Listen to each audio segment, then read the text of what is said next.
everyone, welcome to the next in our series of chats with local East Anglian business owners. Today I'm talking to Tom Hayden from Delocate Limited. Good morning, Tom. How are you today? Morning, sir. I'm very well, thank you. Great. And look, thank you for taking the time out to chat today. I'm really excited about hearing so much more about you and your business. Not at all. Pleasure. Good. Well, let's get started. So why don't we start with you telling me a bit about your business, Tom? Okay. So we are indeed, as you say, Delocate. We are sort of business admin services type outfit, but we offer rather more than just that. We are offering a sort of a way to our clients of freeing up their time. The people we like to work with are ambitious business owners, want to grow their business. They know that a successful business is their vehicle to success. But they've also found that there's an awful lot more that they have to do in business than what they thought they'd have to do when they first started that business. All the dross, all the boring stuff, all the looking after those annoying clients. We can help them with all that kind of stuff. They go do what they're good at, focus on their core skills, their income generating tasks, call them what you will, and we mop up the stuff that is the lifeblood of the business, but not the stuff the business owners really want to get involved in. Okay, give me an example of what sort of stuff. So imagine your average plumbing outfit. A couple of guys have got a van each, and they're out on a day-to-day basis doing their thing. They enjoy doing what they do, but the phones are ringing, and people are asking them, "Can you come and fix my boiler on Thursday?" And actually, at the moment, they're laying on the floor under someone's sink in the kitchen. And they're sort of saying, maybe, I don't know, can I call you back? If they've even answered the phone at all. Instead, we're taking the call in the comfort of our office, and we're saying, yes, absolutely. We can get you booked in to have your boiler serviced. We can look at our clients' current diary, and we can see that they're, in Lowestoft on Wednesday next week, and this call is just a couple of miles away. So we say, how does Wednesday next week work for you? Yep, that's great. Book them in. So we're saving our clients diesel, time, and of course they haven't been distracted while they're on somebody else's job from what they're doing. And more importantly, they're not missing an opportunity of dealing Absolutely. with it. Yeah. So our missed calls are like 0.01% or something at the minute. They just don't happen. Wow, so that's a great start. That's a great start. So how long have you been doing this then? How long have you been helping businesses in this way? So February 2019, it all started, and it started doing pretty much what I just described. Towards the end of 2019, we started some new bits and pieces. We started some co-working space. Wow. And given the C word, you can imagine how well that's gone over the last year and a half. Well, possibly a little bit challenging. It's been interesting. So the co-working space has been entirely closed, and we're only now looking at bringing that back. And of course, the idea of the co-working space is this is for the more office-based kind of people that we work with. Best example, perhaps someone like a graphic designer. They come and hang out in our space. We've got ludicrously good internet. We're just up from the train station in Norwich, and of course we can offer the same services, but we're literally just a knock on the glass away. Can you do this for me? Can you send out this post? Can you whatever, or conversely, of course, we've just taken this call for you. This is what's going on. We can have a chat with them. We're basically there. So we are that office, if you like, to those people in our co-working space. At least that's the plan, because we only did it for about 2 months before we got locked down. That's impressive, though. That's impressive. It allows people to build that relationship with you rather than just being over the phone. And I think that's key to what we do. A lot of these kind of, dare I say, call answering type services are just that. They're a glorified answering machine. We're absolutely not. We immerse ourselves in our client's business.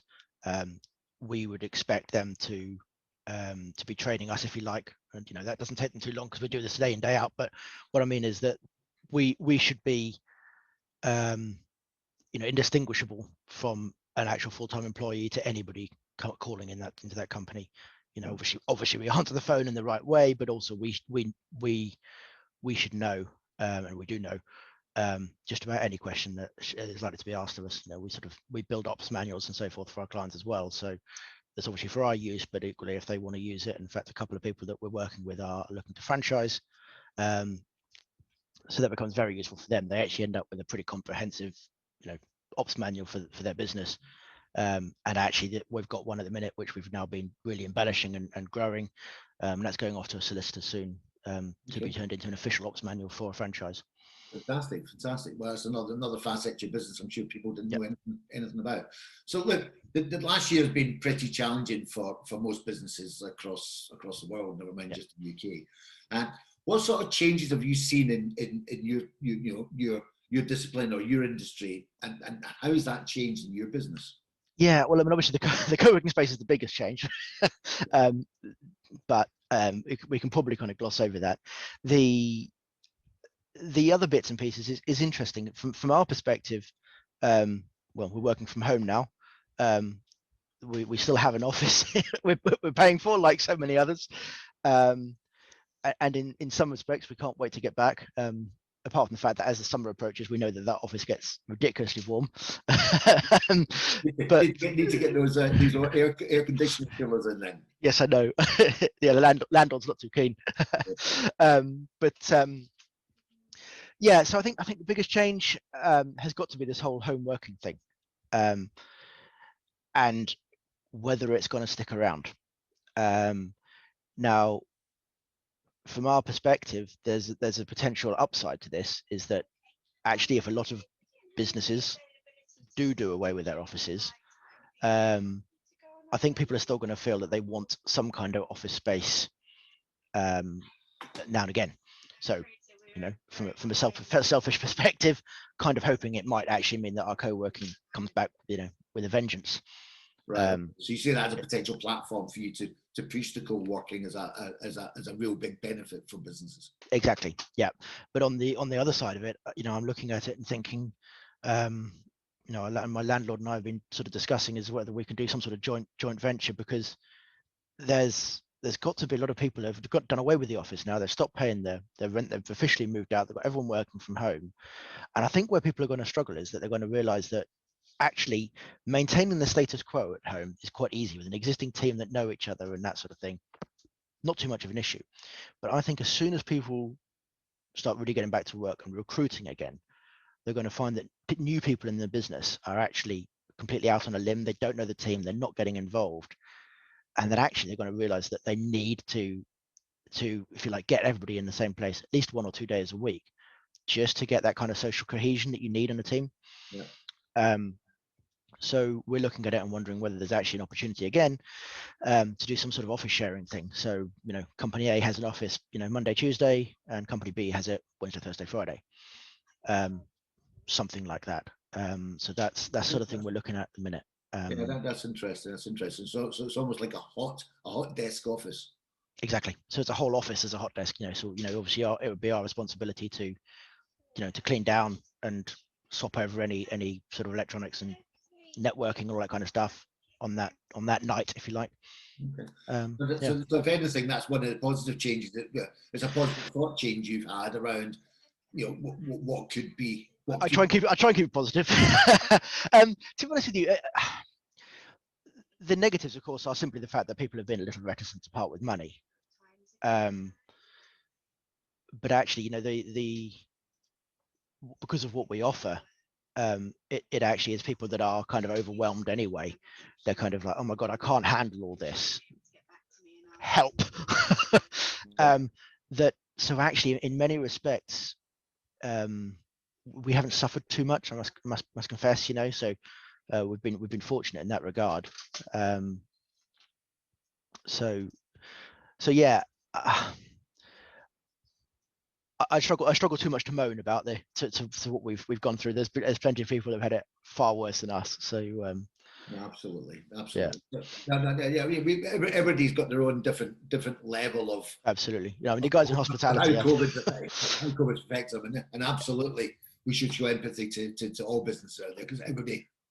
For me, I think the worst thing from COVID has been the amount of weight I've put on from permanently working from home. Well, you and me both, Tom. I've restarted my fitness regime with gusto to try and deal with this. Yeah. It's too many chocolates, biscuits, and a glass of wine on occasion. It's far too easy when the kitchen's just next door, pretty much. It's far too easy. I totally empathise. So look, what up till now, what have you put your success down to? What is it's made you successful? Personal development. Dead easy. Yeah. The one thing that we well, I suppose I need to go back to my little sort of story of how it all started, and it was basically watching a friend go from it's his story really, going from mayonnaise or cheese because we can't afford both, to a 2.5 Tesla household, and ridiculous monthly outgoings that make your eyes water. Yeah, he's doing pretty well for himself, and we started sort of watching the stuff he was putting out on social media and going, what, we kind of fancy a little bit of that. But he was saying that the only way I'm doing this is because I'm investing in myself. I'm going out, I'm learning, I'm reading, I'm going to every sort of business seminar thing going, and I'm improving myself, and that's how I'm getting better and how I'm doing better. That sort of expression, the more you practice, the luckier you seem to get, is pretty much it. So yes, we spend an awful lot of time developing ourselves. Okay. Reading, going to things, and of course the great thing is that when you do what we do, we rub shoulders with people who are building successful businesses on a day-to-day basis. We learn from them. Our payers, our clients pay us to teach us. It's great. Yeah, no, great advice to anybody is invest in yourself.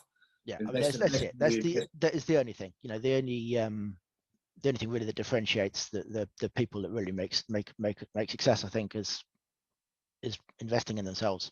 Yeah, absolutely.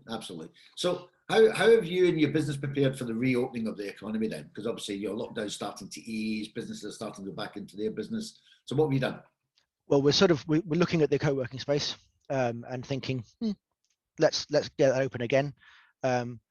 We're being a little cautious. We don't want to be accused of encouraging people to mix and mingle before they're ready to do so, and so forth. So I'd be lying if I said that we didn't have a sort of a bit of a marketing plan ready to go as soon as we feel the time's right to hit some Facebook ads and see if we can't drum up some interest and get people back in the co-working space. I think that'd be an exciting thing, because it, as you kind of implied, it's that sort of social interaction a little bit that's been so missing for us. We've been locked in these four walls pretty much for this long, and it would be really nice to actually wander out to make a coffee and have a chat to somebody about their business and so forth, and that isn't via Zoom.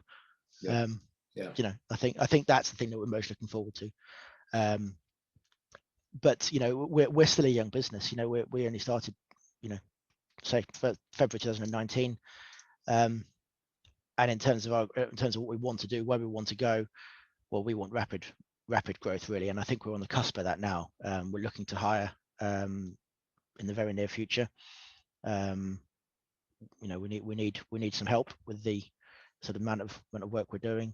So it's just finding the right person.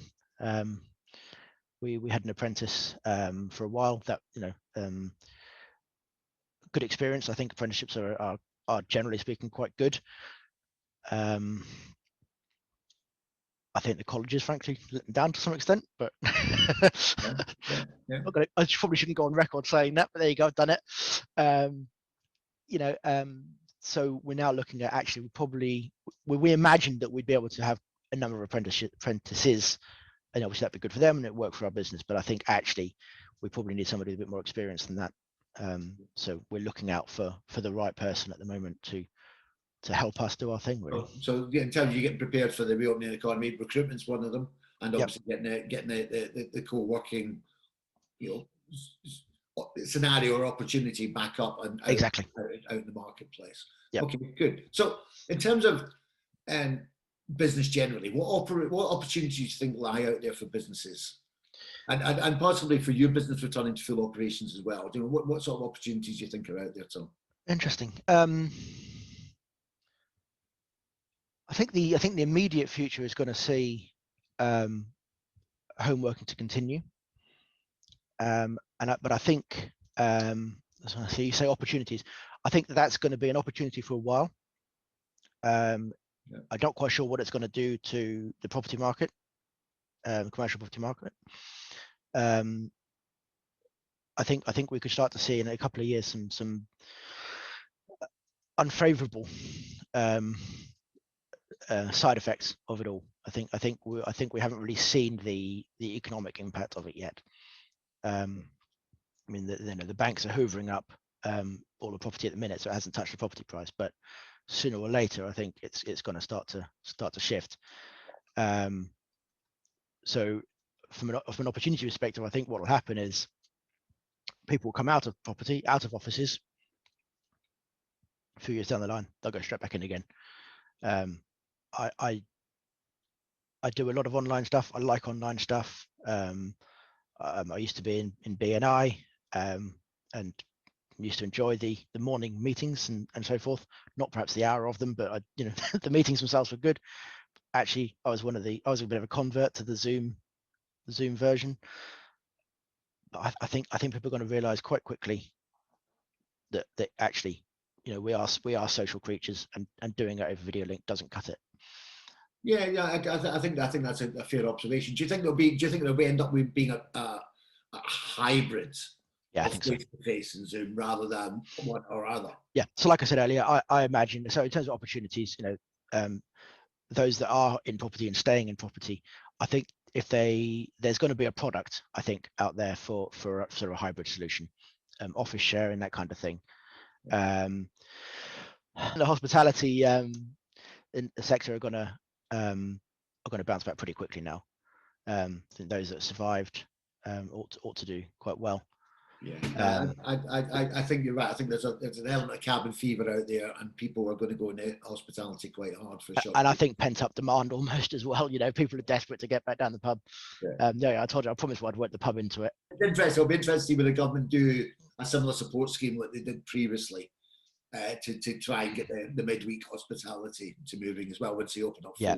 So I think the interesting thing is that what we've seen, I'll call it interesting, is that there's been quite a lot of help for the self-employed. There's been help for those with offices, but there's been very little help for limited companies and the directors thereof. Yeah. I don't quite know why. I suppose that it's just too hard. It's potentially fraught with the dangers of being taken advantage of. And I don't think we're going to see anything for the limited companies. I think the ship has sailed really now. But those, I think, are the guys that have suffered the worst. The self-employed seem to have had a bit of topping up. Ball means it's not been enough for most people, but then surely it was never going to be. So yeah, I think the guys at limited companies, I think we've just got to we've got to deal with it ourselves. I think there's one more round of funding coming for the self-employed. I think there is one last one. Yeah. Coming. So hopefully that will be it, and that will get spent and trickle down, I suppose. So you've already got pub in, so you can't use pub this time. Can't use pub. So what are you looking forward to most now that we're returning to normal? And you can't use the word pub. I can't use the word pub. All right, then I'll be soppy. Meeting up with and cuddling my godson. Well, that is a great thing to look forward to. An absolutely great thing. Have you not met him at all yet? I have met him for his oh goodness me, christening. But I haven't seen him now for over 18 months. So wow. Yeah. Well, that is a fantastic thing to look forward to. And have you got a date planned when that might happen, or? No, not yet, because it's going to mean you're going to Scotland. So it's a bit of a. And you wouldn't want to go to a better place, Scotland. I mean, it's a great place, Scotland. Yeah, Edinburgh's lovely. Thanks for that, Tom. How did I do? Moving on. Is there something you'd like to say or share with your customers or prospective customers in the interview? Oh gosh. Yeah, you warned me you were going to ask this question, and I said at the start, I'm not sure I'm going to answer that one. I guess, I suppose in a sense, if you're sort of thinking advice, the advice I would give is almost what I've already alluded to, is, you know, invest in yourself first, because that's where it starts. You know, go and read some of these books that everybody bangs on about. You know, your Kiyosaki's, the Rob Moore's, your The One Thing, you know, these kind of books, because actually they're really inspiring. And I think there's another one, Abundant Mindset, something like that. Those kind of books really make you think, Christ, actually, I really can do this. There really is opportunity out there to better myself and better my fortunes and my family's fortunes. So that would be my advice, I suppose. In terms of what I'd like people to know about us, well, I suppose that we care deeply about our clients. You know, we really are there not just to kind of provide the service, but also to really sort of get involved and sort of almost roll our sleeves up and you know, get involved behind the scenes. Look at what's going well, look at what's not going so well. Offer a little bit of advice if it's wanted, and you know, make things better. One of our little mantras, I suppose, is a bit of an anecdote, is that we always try and make ourselves redundant in the role. So what I mean by that is, if we can automate something that our clients are asking us to do, so we never have to do it again and never have to charge them to do it again, then, you know, we'll have a chat with them and say, look, if you invest, you know, 15 hours to build this now, that's going to save us 5 hours a month, you know, so 3-month ROI, you're done. You know, those kind of things. Great advice and great shares there. And you're right. You know, I've got the saying that the beliefs, your beliefs are either the most performance enhancing drug in the world or the most performance debilitating drug in the world. Yeah, because absolutely. What you believe to be true is true to you. So yeah, you're absolutely right. Get your invest in yourself, get your mindset in the right place is a prerequisite towards. Yeah, I think I can't remember who said it. If you think you can or you think you can't, you're right. Henry Ford. There you go. Yeah. So absolutely right. But listen, Tom, it's been absolutely fantastic talking to you today. I've thoroughly enjoyed it, and hopefully you have too. I have indeed. Yep. Excellent. Well, look, all that remains for me to say is thank you very much, and look, I look forward to speaking to you soon.